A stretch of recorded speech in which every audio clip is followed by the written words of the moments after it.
Let's bring in Gilbert Garcia, managing partner at Garcia Hamilton and Associates. Gilbert, welcome.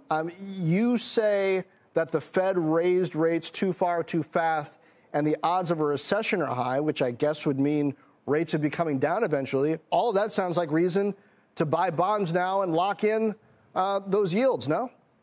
Well, no, first of all, thank you for having me. Normally, I would say yes, but let me take one step back. The amount of volatility in the bond market is historic.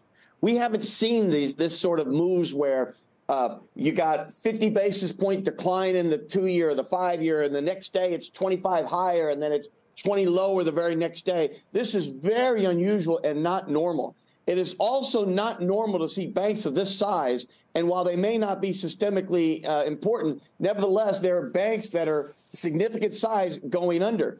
And I believe it all goes back to the Federal Reserve and the confusion that they're putting into the marketplace.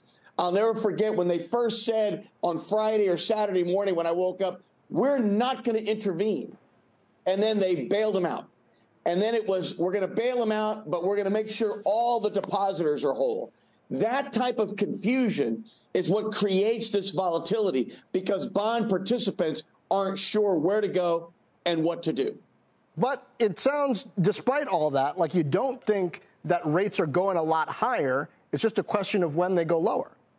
Yeah, that is correct. So let me go to that. First, if you go back in time, inflation in the fourth quarter of 21 was right around 6% or so, and they were continuing to quantitative ease, right? And here we are, inflation is where? 6% or so, and they just cannot tighten rates fast enough.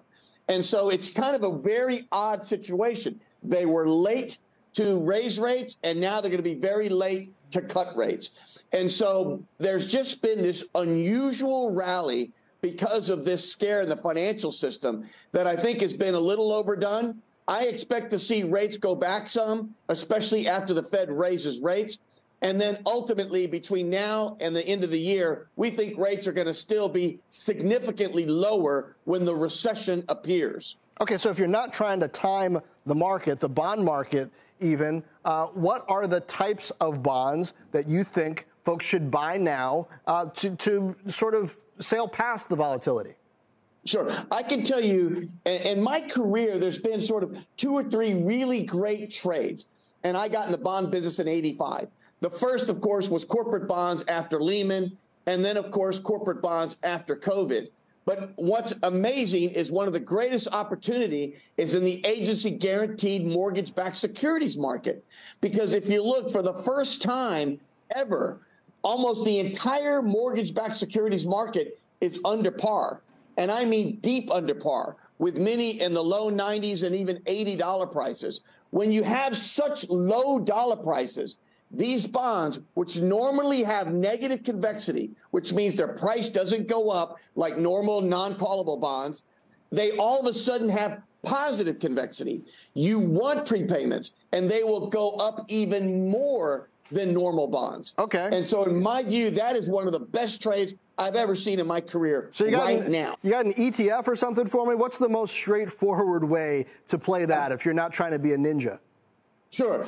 I think the most straightforward way is to buy old-fashioned, and you can buy mortgage pools. There are mortgage ETFs. There are mortgage mutual funds. Right now, that's the place to be. And the reason also is, remember, we were in a low-rate environment for a while, so all these coupons refinanced. And we created all these low coupons that have never existed before, like 2, 2.5%, 3% coupons. And now when rates rose so much, those bonds fell like a rock, and now they're deep under par. And even at the worst case, which means no prepayments, you're out yielding treasuries by 50 to 60 basis points. It is a no-brainer. It is a great trade.